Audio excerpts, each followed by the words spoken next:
Hi everyone, welcome to Learn for Exam. My name is Gurpreet Singh and today I have Akhil with me who scored 248 in NMAT and IFT में 97 percentile के आसपास and SNAP में भी 97 percentile के आसपास and CAT में 90 percentile. And finally he is joining NMIS Mumbai program.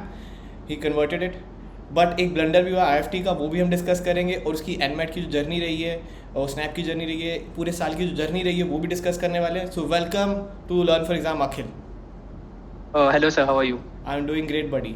So first of all सबको ये बताओ कि एनमैट के लिए या कैट के लिए या फिर स्नैप के लिए, इन सब के लिए तैयारी अलग लगती है कि सेम होती है? बिकॉज आपने ऑलमोस्ट सारे ही दे दिए हैं. तो what is your Yes feedback sir. On this? So like firstly दोनों में डिफरेंस बस ये है कि like जो कैट है उसमें माइंड गेम है और जो NMAT and all that things है उसमें like टाइम गेम है, like स्पीड चाहिए उसमें. तो बेसिक डिफरेंस दोनों में यही है. like बेसिक चीज़ ये है कि आपको अपने like बेसिक्स पे टच करना चाहिए, like the formulas and all that things. So because personally I'm a person like who is not like good in shortcuts. Like I trust my basics well and I like worked on my basics and like worked on more on that and I could like जो normal persons also like question अगर 30 second में solve कर रहा है, मैं अगर अपने basics से उसको 20 सेकंड में सॉल्व करता हूँ तो I think I am a better person in that. Okay. मैं उस पर फोकस कर रहा था और अपनी मुझे लाइक स्पीड पे मुझे अपना कॉन्फिडेंस था, तो एट द एंड मैं उस पर अपना फोकस कर रहा था और that's why like I was able to get good score in NMAT. Okay. So NMAT के अंदर 248 तक लाना विद क्या सेक्शनल स्कोर था आपका सबके अंदर? सर मेरा एलआर में 92 था, verbal I got 81 and in math I got 75. 75 बिल्कुल वही. जस्ट तब ब्रेक तब आपका मैसेज आया बिल्कुल कि quarter only. 75 आया है, 76 वाज कट ऑफ. तो क्या होगा? Yes, sir. And I told you कि हो जाएगा, don't worry. All right. And अभी स्नैप के अंदर आपके 97% है, IFT में भी 97 है. सबसे पहले तो बताओ IFT में क्या ब्लंडर क्या हुआ है कि वो इतने करने के बाद भी कुछ मिला नहीं? क्या हुआ? I got 97.5% in IFT, but the thing happened that a glitch happened and I didn't get the mail like of the shortlisting. So मुझे पता नहीं लगा कब मेल आया और कब फॉर्म आया और कब like डेडलाइन खत्म हो गई.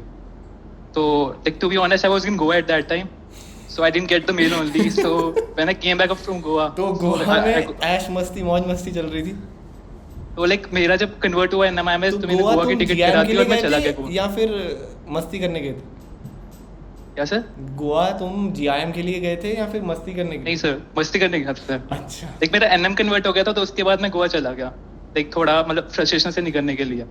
बट जब मैं वापस आया तो मुझे पता लगा कि IFT की लाइक शॉर्टलिस्टिंग आ गई मुझे है लगता और है मेल मुझे इस आया नहीं. वीडियो का तो टाइटल बन जाएगा गोवा की मस्ती बड़ी महंगी. IFT का कॉल हुआ मिस. तो आई केम अराउंड 19 और 20 और मुझे 21 को पता लगा कि डेडलाइन खत्म हो गई है. जब मैंने IFT में फोन किया तो they said that glitch happened and you didn't get the mail, so अब कुछ नहीं हो सकता इसका. तो after that NMIMS was the best call that I had, so at that I am joining NMHR. And how you think L4E ने आपकी पूरी जर्नी में क्या साथ दिया, कैसे रहा? What's your feedback about L4E? So firstly, you were very supportive and you guided well at each and every like step. The test series that the L4E had of NMAT, like the interface was very good. Personally, I felt that the marks that I was getting in L4E series, the same that I got in NMAT also. So the confidence was increasing with each and every mock. So at the end, I was able to like apply that confidence in the real exam too and able to score well in that exam. That's great. And NMAT के अंदर as a student आप क्या कहोगे जिनके score 220 या 230 पे stuck हो जाते हैं या उससे आगे नहीं बढ़ पाते हैं, जैसे मॉक्स देते हैं, तो उनके लिए क्या सजेशन रहेगा आपकी, क्या स्ट्रेटजी रहेगी उनके लिए? तो बेसिक सजेशन में यही होगा, जो रियल मॉक्स हैं और जो रियल एग्जाम है उसमें टाइम डिफरेंस बहुत होता है. तो जब आप मॉक्स दे रहे हो ना तो उसमें 80% ऑफ द टाइम में आपको कंप्लीट करना पड़ेगा अपना पेपर, क्योंकि जब रियल एग्जाम होता है तो उसमें प्रेशर भी आता है टाइम का, तो 10-15 मिनट्स उसमें वेस्ट हो जाएंगे. एक मेरा बेसिक अपना स्ट्रेटजी यही था कि जब मैं अपना मॉक दे रहा हूँ ना, अराउंड 2 आवर्स का मॉक होता है तो मुझे उसको 1 आवर 40 मिनट्स या 1.5 आवर में खत्म करना है, ताकि जो हाफ एन आवर मेरा लाइक बफर टाइम है उसको मैं अपने एग्जाम में यूज कर सकूँ अच्छे से. तो that was the main thing that I had in my mind. और स्पीड तो से मेन था ही. एंड व्हाट अबाउट अगर हम क्वांट की बात करें तो लास्ट ईयर थोड़ी टफ थी. How do you manage that कि मेरे को क्वांट के अंदर इतने मार्क्स लाने ही लाने, फिर भी आप 75 पे रहे, उससे ज़्यादा नहीं ला पाए? Yes, sir. तो उसको लाइक पहले कोई ऐसा सेक्शन होगा कि जिसमें टेस्ट सीरीज में या मॉक टेस्ट में आपके कम आ रहे हो और फिर आप सोच रहे हो कि इसके लिए मुझे कुछ चेंज करना पड़ेगा, तो तभी आपका थोड़ा मार्क्स बढ़े हो? कोई ऐसा सेक्शन जो आपको पहले लग रहा था टफ, बाद में आपने उसको टेकन डाउन किया? क्वांट्स एज मेरा स्ट्रॉन्गेस्ट सेक्शन था वैसे. Like I got around 100 in each mock in quants and LR was one of the strongest sections that I had. Like verbal में मुझे थोड़ी दिक्कत थी, लाइक वर्बल में स्टक था मैं. तो पर कॉन्ट्स में मेरा लाइक पंगा बढ़ गया और मेरे 75 आए और लाइक एलआर में मेरे अच्छे थे 92 लाइक मुझे एलआर पे अपना था कि I would get marks in that but verbal was one thing that मुझे ये था कि अगर इस पे पास भी हो जाओ ना सेक्शन क्लियर हो जाए तो I will be good happy with it but counts में मुझे लाइक था कॉन्फिडेंस था कि मेरे अराउंड 90 आ जाएंगे बट स्केलिंग उस दिन पता नहीं क्या पंगा था स्केलिंग हाई थी पता नहीं क्या था आई गोट 75 कोई इन दैट ग्लिच आया, किसी तरीके का कोई ग्लिच आया? 3 अक्टूबर को मैंने अपना एग्जाम दिया था तो उस दिन का ग्लिच नहीं था अराउंड 15 अक्टूबर को ग्लिच था like first applied for 15 October only 14 October sorry the first day of NMAT but after that I change the date like I was lucky in that क्योंकि मुझे एग्जाम फिर से देना पड़ता तो 23 अक्टूबर मैंने चेंज कर लिया था तो I was happy with that so you are happy कि अगर हम स्टार्टिंग की विंडो या स्टार्टिंग के डेज में दे तो बढ़िया ही रहता है एग्जाम, एक चीज़ निकल Oh, जाती yes, है कि sir. हाँ यार मेरा ये हो गया, अब मैं कैट या बाकी एग्जाम से फोकस करूँ. बेसिक ये है कि अब अगर आपको खुद पे कॉन्फिडेंस है ना like if you getting good marks in mock तो आप पहली एग्जाम दे दो और उसके बाद दूसरे एग्जाम पे फोकस करो like you get good time for SNAP and for CAT और जैट सो पहली खत्म करो इसको 10 लाइक अब तो बस कॉल भी पक्की हो जाएगी क्योंकि मार्क्स आपको साथ साथ मिल जाते हैं तो आपको कॉल भी पक्की हो जाएगी उसके बाद like you can focus on your CAT और IFT अदर एग्जाम पे फोकस कर सकते हो अच्छे से. That's great. एंड आपका इंटरव्यू का क्या एक्सपीरियंस रहा है NMIMS के अंदर? SOP को लेके कुछ ज़्यादा पूछते हैं कि कैसा रहता है? My interview was basic only, like it was a bit marketing oriented. एक दो basic hygiene questions उसके बाद सिर्फ marketing. सिर्फ मार्केटिंग के But at the end, ironically, I got HR. And you are happy with the course you are going Yes, to sir. college? Like I was like open to both marketing and HR.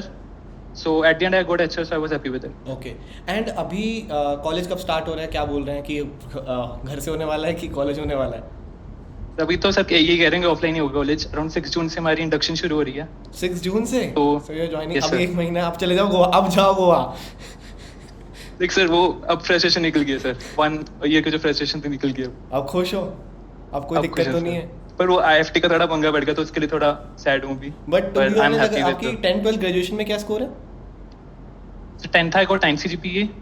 In plus 2 I got 91.8%. And in my graduation I did BBA. I'm a fresher right now and I got 74%. 74.